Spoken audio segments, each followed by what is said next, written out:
आज हम लोग स्टार्ट करने जा रहे हैं मैथमेटिक्स में चैप्टर फ्रैक्शन, जो कि एक बहुत इम्पॉर्टेंट पार्ट है पूरे मैथ का। अगर एक बेसिक मैथ की बात करेंगे तो फ्रैक्शन बहुत इम्पॉर्टेंट है और क्लास थर्ड और फोर्थ से ही इंट्रोड्यूस हो जाता है फ्रैक्शन चैप्टर। अक्सर बड़े क्लास के बच्चे, जैसे 7-8 क्लास के बच्चे भी फ्रैक्शन में कहीं ना कहीं से कुछ कन्फ्यूज़न उनको रहता है और वो सॉल्व नहीं कर पाते हैं, जिससे बड़ी जो आगे की मैथ होती है उसको सॉल्व करने में दिक्कत होती है। तो इसीलिए छोटे क्लास से ही ये जो टॉपिक है फ्रैक्शन, इसको हम लोग मजबूत कर लेंगे, जिससे कि बाद में किसी तरीके कोई दिक्कत ना हो। ठीक है, तो जैसे कि हम लोग बेसिक जो नंबर पढ़ते हैं, जैसे कि 1, 2, 3, 4, 5, 6, ये हमारे एक बेसिक नेचुरल नंबर होते हैं। ठीक है ना, नेचुरल नंबर जैसे हमें काउंटिंग करनी है तो हम लोग इन नंबर्स का यूज़ करते हैं, नेचुरल नंबर का। ठीक है ना, तो ये जो नंबर है ये कहीं ना कहीं से होल रिप्रेजेंट कर रहा है। ये नंबर जो है ये कौन से नंबर रिप्रेजेंट कर रहे हैं? एक होल में, है ना। होल मतलब पूरे पूरे नंबर। एग्जाम्पल के तौर पे आपके पास 6 एप्पल है, तो आप कैसे काउंट करोगे? 1 एप्पल, 2 एप्पल, 3 एप्पल, 4, 5, 6, 1, 2, 3, 4, 5, 6। ठीक है ना, आप इस तरीके से काउंट कर लोगे अगर होल में एप्पल्स है या कोई और ऑब्जेक्ट है। ठीक है, तो अगर एप्पल आपके पास 1.5 है, मतलब ना तो पूरा 1 है ना ही पूरा 2 है, 1.5 है या 2.5 है, तो उसको कैसे काउंट करोगे? एग्जाम्पल के तौर पे जैसे कि 2 और 3 के बीच में भी तो कोई नंबर हो सकता है। 2 और 3 के बीच में भी तो कोई नंबर हो सकता है।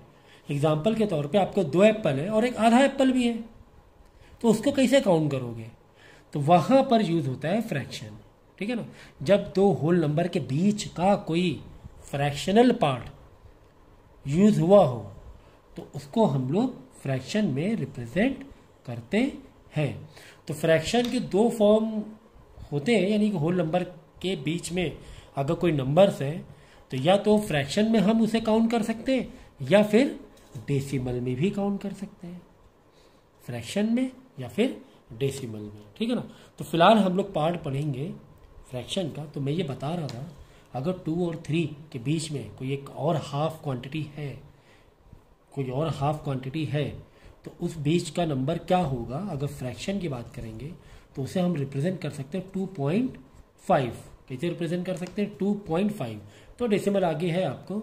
और अगर फ्रैक्शन में उसके रिप्रेजेंट करना है तो हम उसे इस्तेमाल कर सकते हैं या नंबर लिख सकते हैं 5/2।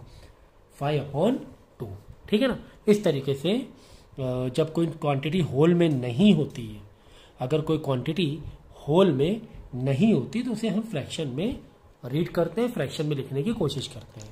ठीक है, तो फ्रैक्शन का एक बेसिक मैंने इंट्रोडक्शन दिया है। ठीक है ना, इंट्रोडक्शन दिया हुआ है। तो अब हम लोग है ना और भी इसके अलग अलग पार्ट पढ़ेंगे कि इन फ्रैक्शंस को अगर हमें ऐड करना है, 2 फ्रैक्शन वैल्यूज़ हैं, वो ऐड कैसे करेंगे, मल्टीप्लाई कैसे करेंगे, सब्ट्रैक्ट कैसे करेंगे। कोई भी 2 फ्रैक्शन है उनमें छोटा बड़ा बताना है ना। एग्जाम्पल के तौर पे 7,8, 8,7, अब इसमें कौन सा नंबर बड़ा है? तो ये सारी चीज़ें इस पूरे चैप्टर में हम लोग कवर अप करेंगे। तो फिलहाल फ्रैक्शन में एक नंबर लिखता हूँ और उस नंबर को हम लोग जैसे कि 5/4, जैसे ये एक नंबर है फ्रैक्शन में, तो जो ऊपर जो नंबर है उसको हम लोग बोलते हैं न्यूमरेटर, उसको हम लोग बोलते हैं न्यूमरेटर, और नीचे जो नंबर है इसको हम लोग बोलते हैं डिनोमिनेटर। ठीक है, जो फ्रैक्शन में नंबर है तो ऊपर, यानी कि ऊपर जो नंबर है उसे न्यूमरेटर बोलते हैं और नीचे जो नंबर है उसे बोलते हैं हम लोग डिनोमिनेटर। ओके, ठीक है। सो इस तरीके से फ्रैक्शन नंबर को हम लोग रिप्रेजेंट करते हैं। ठीक है, या अगर बोलने के लिए तो हम ऐसे भी बोल सकते हैं, जैसे कि 6/7, ऐसे बोल सकते हैं इसे 6/7। ऐसे नहीं, मतलब न्यूमरेटर 6 है, 7 डिनोमिनेटर, लेकिन बोलने के लिए क्या बोलेंगे? 6/7, ऐसे इसको हम लोग बोलते हैं। ठीक है, तो यहां तक क्लियर हो गया? ओके, अब हम लोग पढ़ेंगे फ्रैक्शन के टाइप्स। ठीक है ना, तो हमारे पास 4 टाइप के फ्रैक्शन होते हैं। पहला तो ये है कि लाइक फ्रैक्शन, दूसरा अनलाइक फ्रैक्शन, फिर दो ग्रुप अलग बनाए गए हैं, इसको बोलते हैं प्रॉपर फ्रैक्शन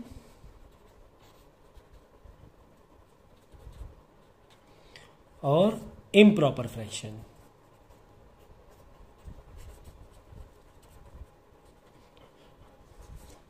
ठीक है, ये दो ग्रुप अलग अलग बने हुए हैं। देखो, लाइक फ्रैक्शन किसे कहते हैं? जब आपके फ्रैक्शन में डिनोमिनेटर यानी आपके पास कई सारे फ्रैक्शन हैं और उसका डिनोमिनेटर सेम है, तो उन फ्रैक्शन को हम बोलते हैं लाइक फ्रैक्शन।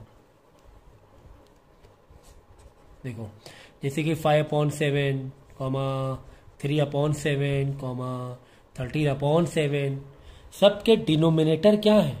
7 7 7 7। डिनोमिनेटर अगर सेम है तो उनको बोलते हैं लाइक फ्रैक्शन।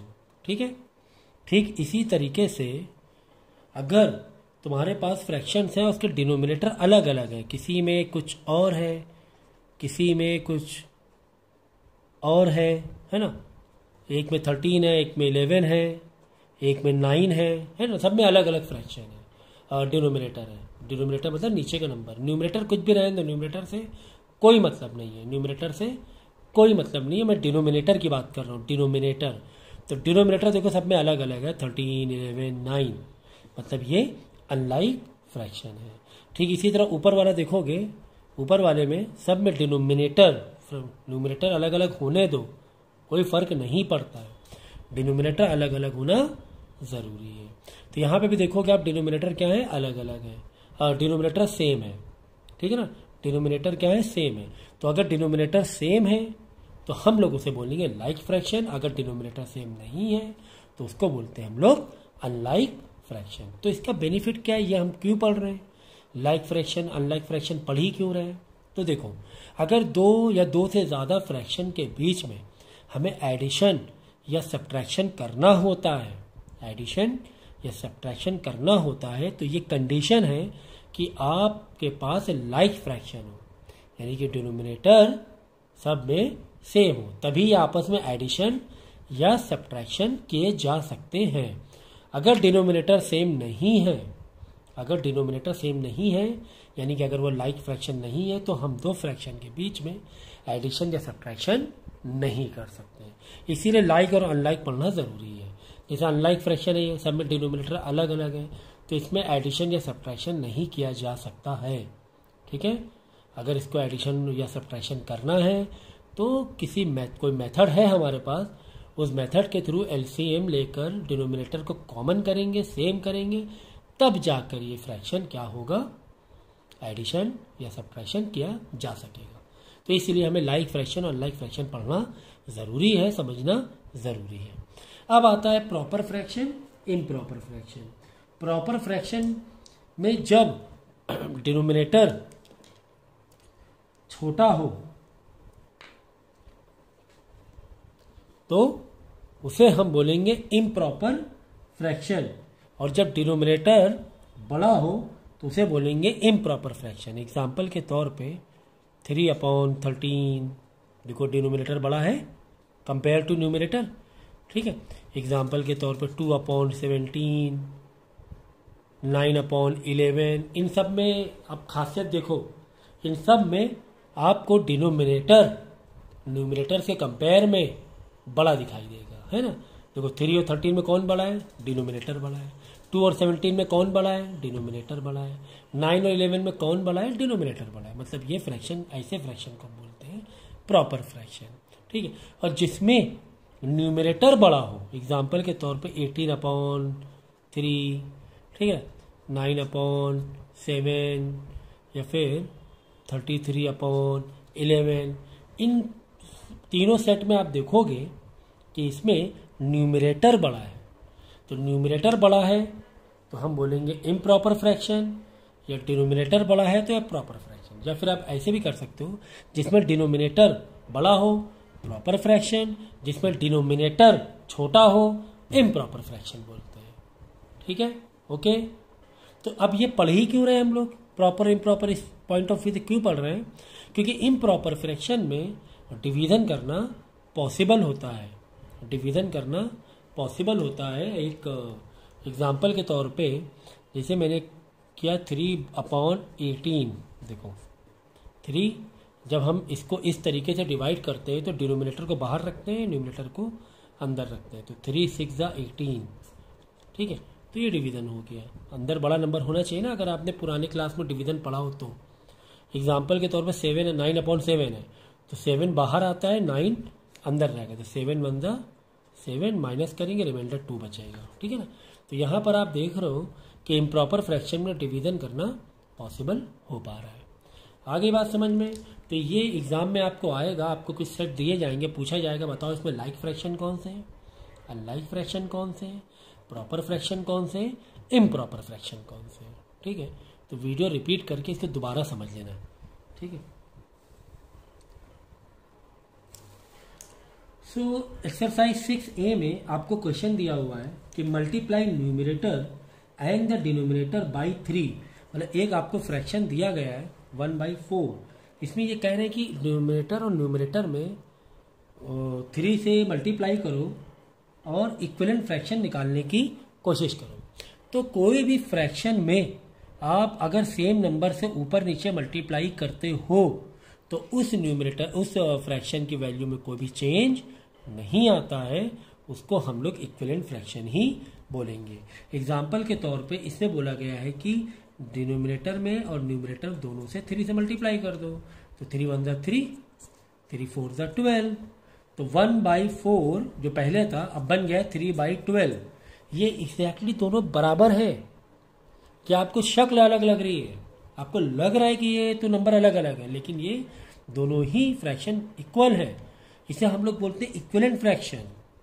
क्या बोलते हैं? इक्विवेलेंट फ्रैक्शन, ठीक है ना।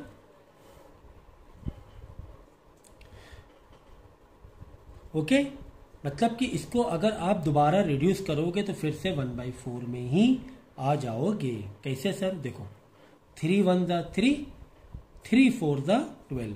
इन दोनों नंबर को मैंने किससे डिवाइड कर दिया? मैंने 3 से डिवाइड कर दिया, ठीक है ना। तो 3 1 जा 3, 3 4 जा 12। वापस देखो कौन सा नंबर आ गया? 1/4 ही आ गया, है ना। इसीलिए ऊपर नीचे तुम कोई भी नंबर से मल्टीप्लाई करो, लेकिन सेम नंबर होना चाहिए।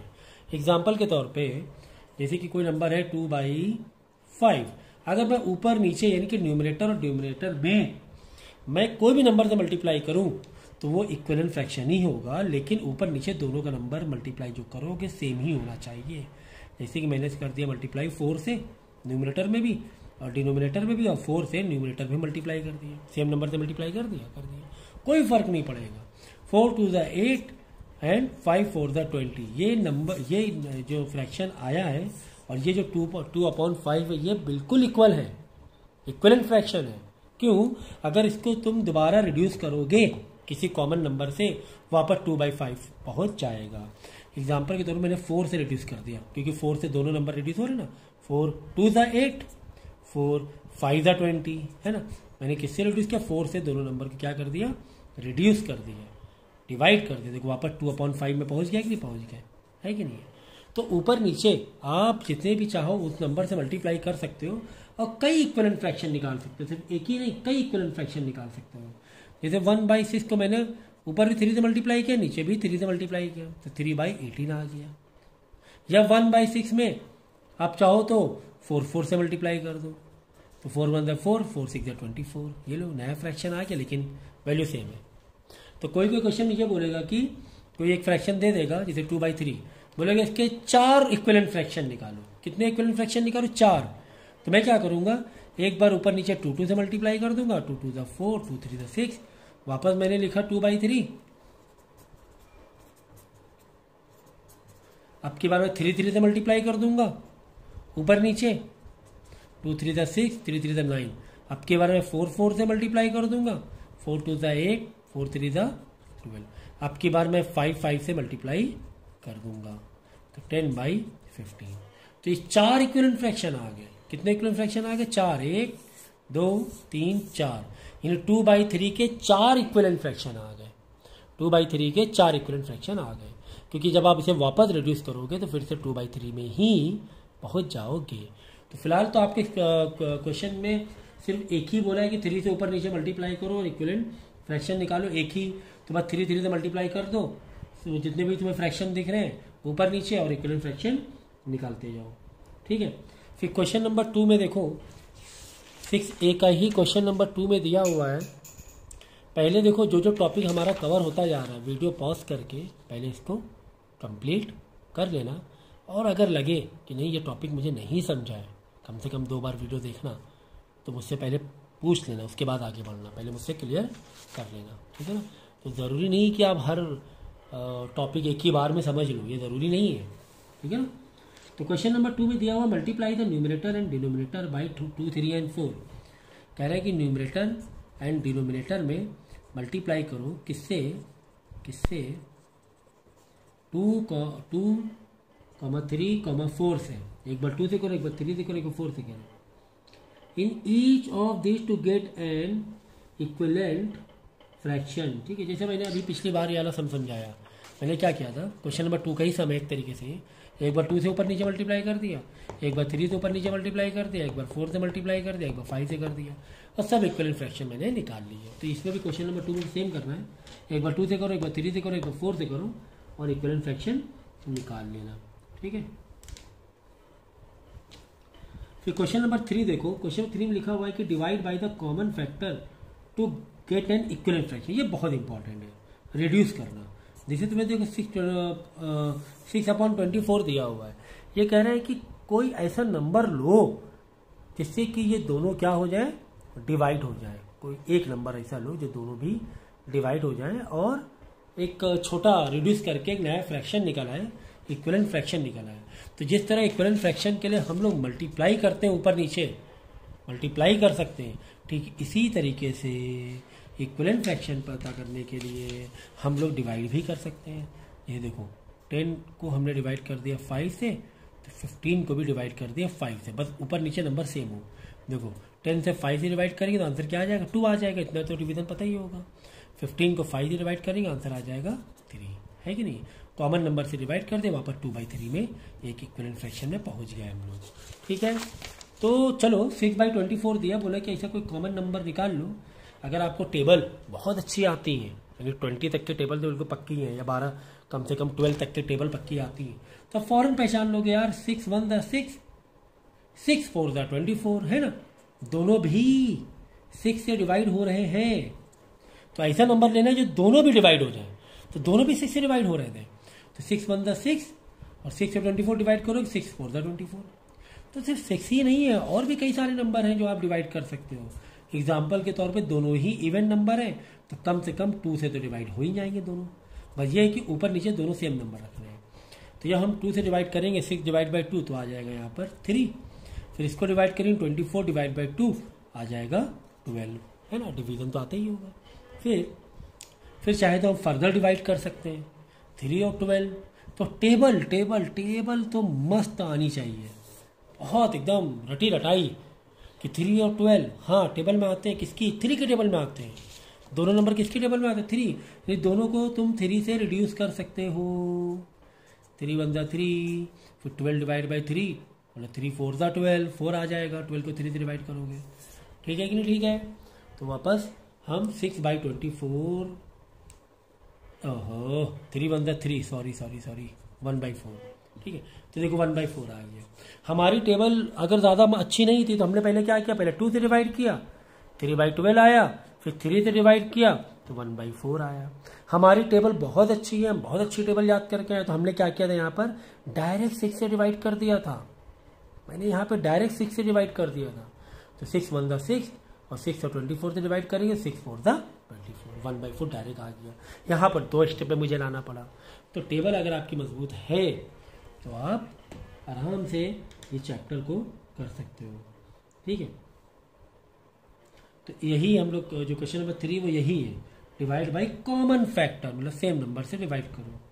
तो अगर सेम नंबर से डिवाइड नहीं हो रहा तो डिवाइड नहीं करोगे, सुन लो, सेम नंबर ही होना चाहिए। ऐसे नंबर में निकालना पड़ेगा जो ऊपर नीचे दोनों भी डिवाइड हो जाए। एग्जाम्पल के तौर पे 10/30, 10/10/30।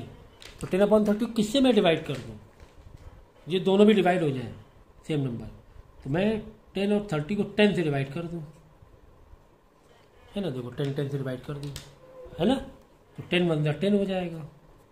और नीचे 10 को 30 से डिवाइड करोगे, 30 को 10 से डिवाइड करोगे, समझ गए ना डिवाइड।